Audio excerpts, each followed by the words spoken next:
ஹாய்ஸ் எல்லாருக்கும் வணக்கம். Welcome back to Pooja world. இன்றைக்கி சூப்பரான பருப்பு ரசம் தான் பார்க்க போகிறோம். இதுக்கு பார்த்திங்கன்னா பருப்பு வந்து அரை ஹவர் ஊற வச்சுருக்கேன். துவரம்பருப்பு நல்லா ஊறினதும் நம்ம அதில் வந்து தண்ணி ஊற்றிட்டு ஒரு கிளாஸ் தண்ணி ஊற்றிட்டு ஒரே ஒரு தக்காளி வந்து கட் பண்ணி போட்டுக்கிறேன். அது கூடவே மஞ்சத்தூள் சேர்த்து ஒரு 5 விசில் விட்டு எடுத்துக்கலாம்.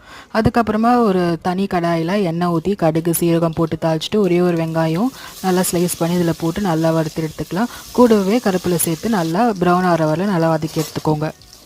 ஓரளவுக்கு பிங்க் ஆனது. இது கூட பார்த்திங்கன்னா நான் வந்து ஒரு 4 காஞ்ச மிளகாய் கிள்ளி வச்சுருக்கேன். அது இது கூட சேர்த்துக்கலாம். கூடவே இந்த டிஷ்ஷுக்கு தேவையான உப்பு சேர்த்து நல்லா வதக்கி எடுத்துக்கோங்க. அதுக்கப்புறமா ஒரே ஒரு பழுத்து நாட்டு தக்காளி இந்த மாதிரி கையில் பிசைஞ்சு இதில் கூட சேர்த்து நல்லா வதக்கி விட்டுக்கோங்க.